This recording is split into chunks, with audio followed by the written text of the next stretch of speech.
नमस्कार। यमुना नदी के किनारे बसा वृंदावन। ये सिर्फ कोई आम सी जगह या कोई भौगोलिक स्थान नहीं है, बल्कि यह एक बेहद गहरी और मार्मिक आध्यात्मिक यात्रा है। आज की इस चर्चा में हम इसी पवित्र ब्रजभूमि के रहस्यों, इसकी वास्तुकला और इसके इतिहास की गहराई में उतरेंगे। तो चलिए, बिना किसी देरी के इस सफर की शुरुआत करते हैं। कहा जाता है कि वृंदावन के कण कण में भगवान श्री कृष्ण और राधा रानी का साक्षात निवास है। जरा सोचिए, हर एक कण में। ये कोई साधारण बात नहीं है। यही वो गहरी और अटूट आस्था है जो देश विदेश से आने वाले अनगिनत तीर्थयात्रियों को अपनी ओर खींच लाती है और इस स्थान को इतना जीवंत बना देती है। आज की इस यात्रा में हम 5 मुख्य पड़ावों से गुजरेंगे।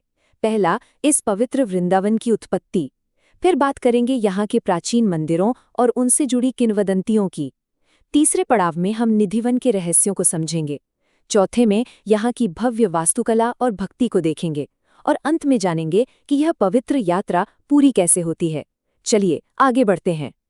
तो आइए अपने पहले अध्याय से शुरू करते हैं, पवित्र वृंदावन की उत्पत्ति। आखिर यमुना किनारे बसा ये स्थान इतना खास और इतना पवित्र कैसे बन गया? ये कहानी सीधे तौर पर भगवान श्री कृष्ण के बचपन से जुड़ी है। जब मथुरा में कंस के अत्याचार बहुत ज्यादा बढ़ने लगे, तब श्री कृष्ण और उनका पूरा परिवार सुरक्षा के लिए इसी ब्रजभूमि में आ बसे। यमुना के तट पर बसा ये इलाका एक ऐसा सुरक्षित आश्रय बन गया जहां साक्षात दिव्यता ने अपना घर बना लिया। इसी उत्पत्ति की कहानी का एक बेहद अहम हिस्सा है केसी घाट। ये यमुना नदी पर वही सटीक जगह है जहां बालकृष्ण ने केसी नाम के भयंकर दैत्य का वध किया था, और आज भी ये जगह उतनी ही जीवंत है। दरअसल दोपहर के समय जब वृंदावन के ज्यादातर मंदिर दर्शन के लिए बंद हो जाते हैं, तब लोग अक्सर इसी केसी घाट पर इकट्ठा होते हैं, और यहाँ की शाम की यमुना आरती, यकीन मानिए वो दृश्य सचमुच देखने लायक होता है। अब आते हैं हमारे दूसरे अध्याय पर, प्राचीन मंदिर और किंवदंतियां। 12 ये कोई मामूली नंबर नहीं है। ये पूरे 12 साल का समय है जो श्री स्वामी हरिदास जी ने निधिवन में कठोर तपस्या करते हुए बिताए थे। जरा सोचिए, 12 साल की घोर तपस्या, और इसी तपस्या का फल था कि उन्होंने अपने मन से साक्षात ठाकुर बांके बिहारी जी को प्रकट किया। यही वजह है कि आज बांके बिहारी मंदिर के गर्भगृह में हमें जो दर्शन होते हैं वो राधा और कृष्ण के मिलित अवतार के हैं। एक और बहुत ही अद्भुत कहानी मदन मोहन मंदिर से जुड़ी है। ये पहाड़ी के एक टीले पर बना वृंदावन का सबसे पहला और प्राचीन मंदिर माना जाता है। कहा जाता है कि रामदास खत्री नाम के एक व्यापारी की नाव एक बार यमुना नदी में बुरी तरह फंस गई थी। तब उन्होंने 5 साल के नन्हे मदन मोहन जी से प्रार्थना की। चमत्कार देखिए, नाव सुरक्षित बाहर आ गई। उसी खुशी और मुनाफे से व्यापारी ने इस ऐतिहासिक मंदिर का निर्माण करवाया। आज यहाँ मदन मोहन जी के साथ साथ ललिता सखी, चैतन्य महाप्रभु और नित्यानंद जी भी विराजमान हैं। अगर हम वास्तुकला यानी आर्किटेक्चर की बात करें तो वृंदावन में जो विविधता है वो सच में हैरान कर देती है। एक तरफ देखिए प्राचीन गोविंद देव जी का मंदिर, जो पूरी तरह से लाल बलुआ पत्थर से बना है, बिल्कुल प्राचीन और अद्भुत। और वहीं दूसरी तरफ है जयपुर मंदिर, जिसे देखकर ऐसा लगता है मानो हम किसी विशाल भव्य राजस्थानी महल के अंदर आ गए हों।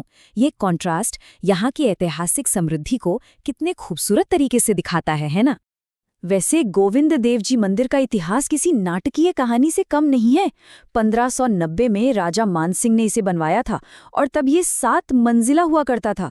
सोचिए, त्योहारों पर इसके गुंबद पर 50 किलो घी का दिया जलाया जाता था, जिसकी रोशनी सीधा आगरा तक जाती थी। लेकिन इसी चमक ने मुगल बादशाह औरंगजेब का ध्यान खींचा और उसने इसे तोड़ने का आदेश दे दिया।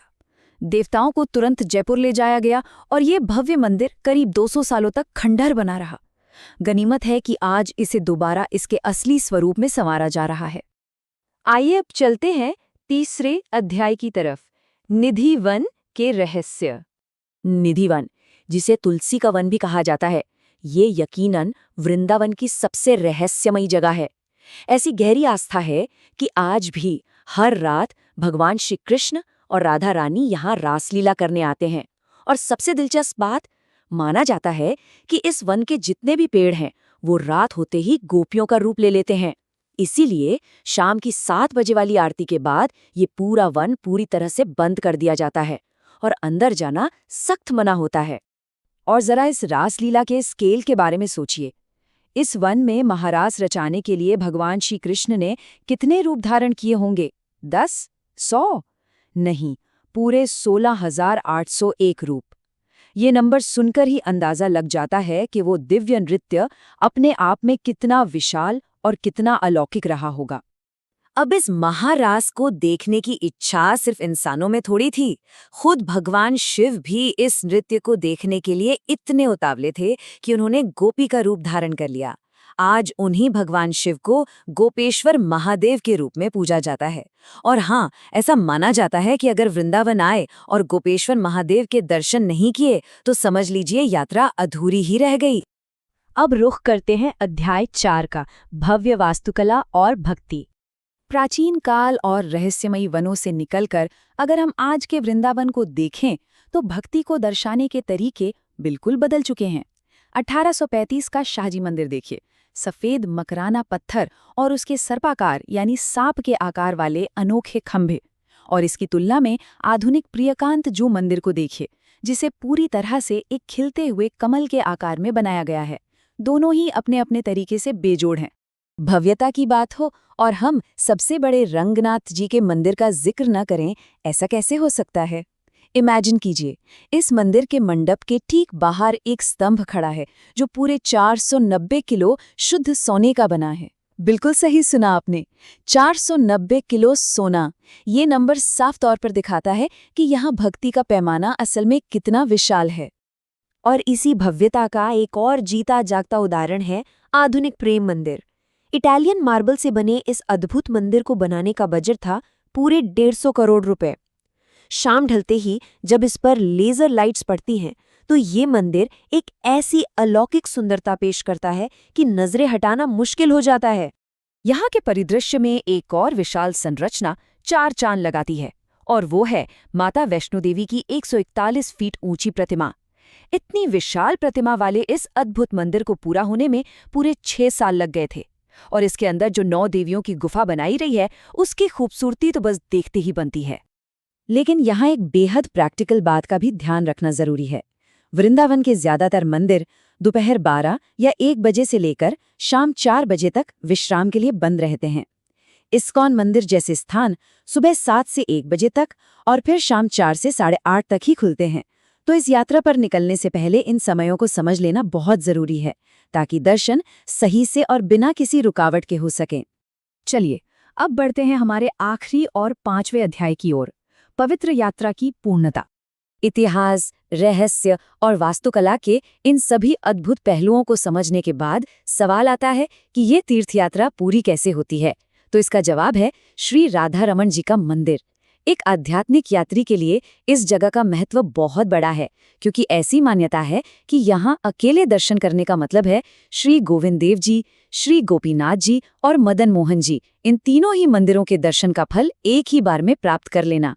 ये इस पूरी यात्रा का सबसे अहम और आध्यात्मिक पड़ाव है। भक्ति के इसी गहरे समंदर का एक और शानदार उदाहरण है पागल बाबा का मंदिर। 1979 में बना ये 9 मंजिला सफेद संगमरमर का मंदिर संत लीलानंद जी के अटूट समर्पण की कहानी है।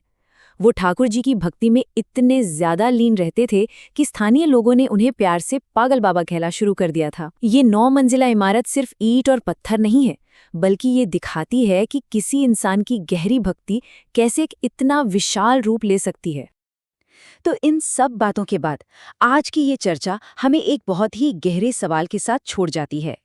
एक तरफ वो प्राचीन खंडर हैं जो सदियों के हमलों के बाद भी सीना ताने खड़े हैं, और दूसरी तरफ करोड़ों की लागत से बने आज के ये आधुनिक चमत्कार। लेकिन इन सब के बीच आखिर वो क्या है जो आज के दौर के साधक को वृंदावन की ओर इस तरह खींच लाता है? शायद वो है यहाँ का अखंड विश्वास, ये अटूट आस्था कि इस पवित्र भूमि के हर एक कण में आज भी वही दिव्यता बसती है।